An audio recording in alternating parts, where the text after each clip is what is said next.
Fala pessoal, beleza? Mais uma aula de Direito Constitucional da Constituição Federal comentada. E antes de começar, não se esqueça de se cadastrar para receber os e-mails semanais que eu estou mandando. Nosso grupo de estudos não para de crescer, hein? Link na descrição. Mas vamos lá, eu vou trabalhar com vocês hoje o inciso 12º, sigilo de correspondência e comunicações. Aqui tem muita pegadinha, fiquem até o final que vai ter questão anterior muito boa, inclusive. Vamos lá. Olha o que diz o inciso 12º.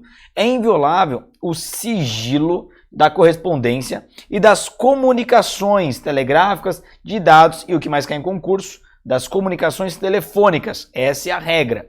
Muito cuidado com as expressões, porque quando a Constituição fala que é inviolável, essa inviolabilidade, vocês vão perceber que ela não é absoluta. A regra é, se protege as comunicações telefônicas, as comunicações em geral. E quando nós falamos das comunicações, eu estou falando do conteúdo, daquilo que as pessoas conversam por cartas, por telefone, é isso. Isso é inviolável, mas é uma inviolabilidade relativa, porque quando houver maior interesse público, por exemplo, em casos criminais, nessa hipótese, esse sigilo estará relativizado.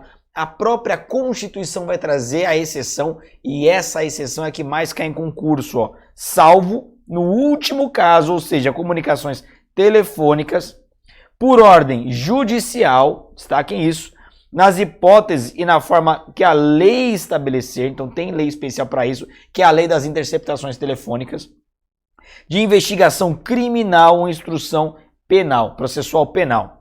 Qual que é o detalhe? O que é o mais importante aqui? Cuidado, não confundam primeiro interceptação telefônica, que vulgarmente é o grampo, que é aquela hipótese de uma pessoa se comunica com a outra, elas estão conversando por telefone, e um terceiro intercepta essa conversa. Ele consegue ouvir o que as duas estão conversando. Isso não vai se confundir com a gravação clandestina. A gravação clandestina é aquela em que, por exemplo, alguém me liga ou eu ligo para alguém e eu que sou um dos comunicadores estou gravando sem que a outra pessoa saiba. Não se confunde com isso. Isso é tema para uma outra aula. A interceptação telefônica, então, ocorre quando o terceiro viola a comunicação de duas ou mais pessoas, sem que elas saibam. E é o famoso grampo mesmo. Quais são os requisitos, então, para que o nosso constituinte autorize a quebra desse sigilo, que acabe conseguindo interceptar essas comunicações? Primeiro requisito, e esse é o que mais cai em concurso, ó, deve ocorrer por ordem judicial. Ordem judicial. Diego, e se não for por uma ordem judicial? Nesse caso, a prova será ilícita, deve ser desentranhada dos autos. Já expliquei o que acontece com as provas ilícitas num vídeo que eu gravei só lá no processo penal. Vão lá no processo penal, vídeo só sobre provas ilícitas. Mas não é só isso, não basta ser uma mera ordem judicial. O juiz precisa fundamentar essa decisão, demonstrando que é uma medida excepcionalíssima. Se o juiz não fundamentar, no caso a decisão é nula e a prova também será ilícita. Então, o primeiro requisito, decisão devidamente fundamentada de um juiz. Cai muito em concurso que pode, por exemplo, um delegado determinar uma interceptação, um promotor, não, nada disso. Juiz, ordem judicial. Segundo requisito, deve cumprir o estabelecido na lei das interceptações telefônicas. Temos leis especiais, então daqui o segundo requisito.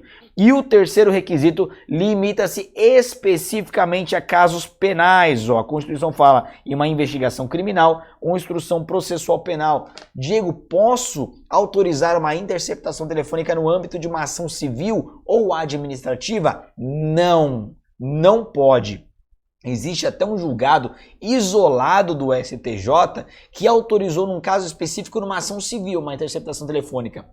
É excepcionalismo, é o único caso que nós temos no Brasil, só que naquela hipótese foi autorizada por indícios criminais. Havia naquela ação civil indícios de uma infração penal e, portanto, o STJ autorizou. Mas não é regra, não fiquem com essa hipótese para concurso. Para concurso público, só em casos que envolvam crimes, direito penal. Vejam, isso é importantíssimo, é dessa forma que cai em concurso. Agora, nada impede, uma vez que eu produzi uma interceptação telefônica numa ação penal, que essa prova seja emprestada para uma ação civil ou administrativa. Emprestada ela pode ser, o que não pode ter a autorização de uma interceptação fora de uma ação penal ou de uma investigação criminal, beleza? Guardem esses detalhes. Um outro detalhe muito importante é que, em regra, não se admite interceptação telefônica entre um cliente e um advogado, por conta do sigilo da profissão. Não se admite. Mas até nessa não admissibilidade, há exceção. Se ficar demonstrado que o advogado é tão criminoso quanto o cliente, ou seja, ele já não está mais atuando como advogado, e sim como criminoso, por exemplo, numa organização criminosa, nesse caso, o sigilo da profissão não pode ser usado, seria o ordenamento jurídico, usado para blindar um criminoso. Eu não posso me valer do direito para praticar crimes. Há um abuso do direito. Nessa hipótese, será admitida sim a interceptação telefônica, inclusive entre advogado, que no caso virou criminoso, e o seu cliente. Beleza? Vamos para a questão anterior agora, questão boa, e é desse jeito que cai. Ó. Olha que questão boa, pessoal. Bem sutil. É inviolável o sigilo da correspondência e das comunicações telegráficas e dados e das comunicações telefônicas, salvo, no último caso, por ordem judicial ou de autoridade policial competente, nas hipóteses e na forma da lei, que a lei estabelecer para fim de investigação criminal ou instrução processual penal. Certo ou errado? Essa, obviamente, está errada. Está errada. Mas quem passa batido numa questão como essa, ou realiza essa questão cansado, acaba caindo. Por quê? Eu falei para vocês que um dos requisitos é a ordem judicial apenas. E o enunciado acrescenta a ordem do delegado de polícia. Delegado de polícia não autoriza interceptação telefônica. Viu como cai em concurso? Justamente nesses requisitos para tentar derrubá-los. Beleza, galera? Vou ficando por aqui. Grande abraço, bom estudo a todos e até a próxima.